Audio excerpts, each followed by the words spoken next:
Jadi, program JKN itu kepanjangan dari Program Jaminan Kesehatan Nasional. Peserta JKN tidak perlu membayar biaya apapun di fasilitas kesehatan yang bekerja sama apabila mengikuti prosedur yang telah berlaku. Lagi kerja, kakinya ketimpa bata, itu nggak dijamin sama BPJS Kesehatan ya. Contohnya udah ngurus paspor, terus ke Singapura, terus sakit, masuk rumah sakit di Singapura. Tapi minta maaf nih, pembayarannya dilakukan sendiri ya, karena tidak dijamin sama BPJS Kesehatan. Nah, kalian mau tinggiin hidung, cukukin pipi, jenjangin leher, nah itu mohon maaf, karena salah satu layanan yang tidak dijamin oleh BPJS Kesehatan.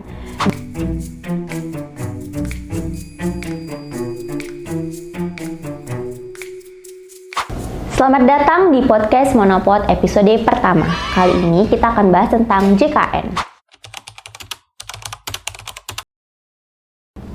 Mungkin kalian udah sering dengar tentang JKN, tapi tahu nggak kalian JKN itu apa sih? Jadi, program JKN itu kepanjangan dari Program Jaminan Kesehatan Nasional. Ini merupakan program pemerintah yang memberikan perlindungan kesehatan kepada seluruh masyarakat Indonesia yang dikelola oleh BPJS Kesehatan. Gampangnya, program JKN itu program asuransi sosial yang tujuannya untuk memenuhi kebutuhan dasar kesehatan masyarakat. Udah paham kan? Lanjut ya. Program JKN itu bagian dari sistem jaminan sosial yang diamanatkan dalam Undang-Undang Nomor 40 Tahun 2004 tentang Sistem Jaminan Sosial Nasional atau SJSN. Program ini ada 9 prinsipnya. 1. Kegotong royongan, 2. Nirlaba, 3. Keterbukaan, 4. Kehati-hatian, 5. Akuntabilitas, 6. Portabilitas, 7. Kepesertaan bersifat wajib, 8. Dana amanat, dan 9. Hasil pengelolaan dana jaminan sosial dipergunakan seluruhnya untuk mengembangkan program dan untuk sebesar-besarnya kepentingan peserta. Program JKN itu bukan hanya ada di Medan, tapi di seluruh Indonesia. Jadi, iuran peserta dikumpulkan menjadi satu, lalu iuran yang terkumpul digunakan untuk membantu membiayai pelayanan kesehatan bagi peserta yang sakit. Semua masyarakat Indonesia dari Sabang sampai Merauke sana berhak mendaftar sebagai peserta JKN. Bukan hanya itu, warga negara asing yang bekerja di Indonesia minimal 6 bulan pun wajib menjadi peserta program JKN. Jadi nih contohnya, misalnya ada kawan kalian orang Korea yang ganteng-ganteng itu, kebutuhan kerja udah lebih dari 6 bulan di Indonesia. Wajiblah itu kalian daftarkan sebagai peserta JKN. Ini sudah sesuai dengan Undang-Undang Nomor 24 Tahun 2011 tentang Badan Penyelenggara Jaminan Sosial Pasal 14. Mau nggak mau kita harus ngikut ya.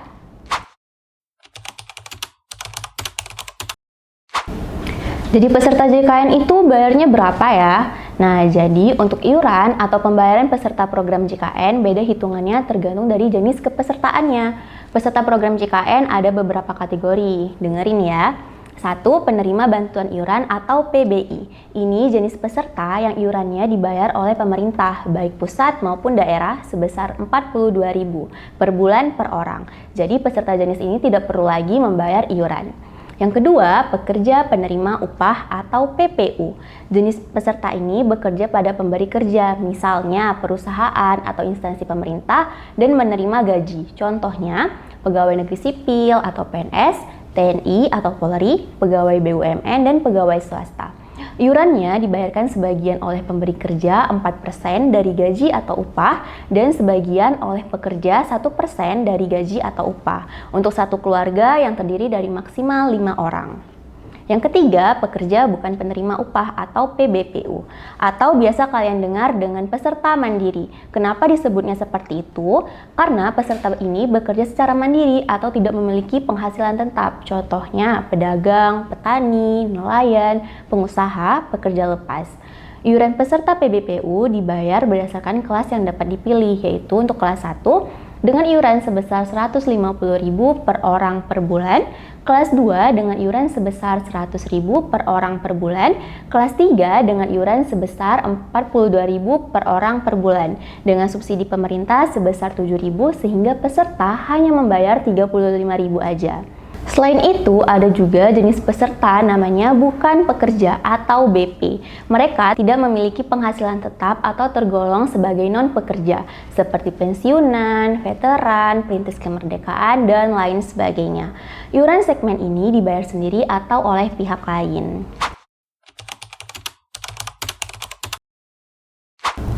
Ini cukup mengagetkan karena program JKN menanggung seluruh jenis penyakit asalkan sesuai dengan indikasi medis. Tapi ada juga layanan yang tidak ditanggung baik karena bersifat non-medis, tidak relevan secara medis, atau di luar kebijakan program.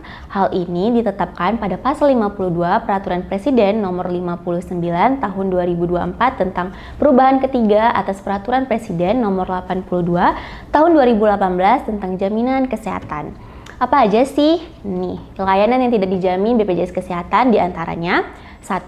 Pelayanan kesehatan yang dilakukan di fasilitas kesehatan yang tidak bekerja sama dengan BPJS. Contohnya, klien sakit pilek terus berobat di klinik yang nggak bekerja sama dengan BPJS Kesehatan. Tentu saja ini nggak dijamin ya, tapi kalau dalam keadaan gawat darurat, dijamin kok.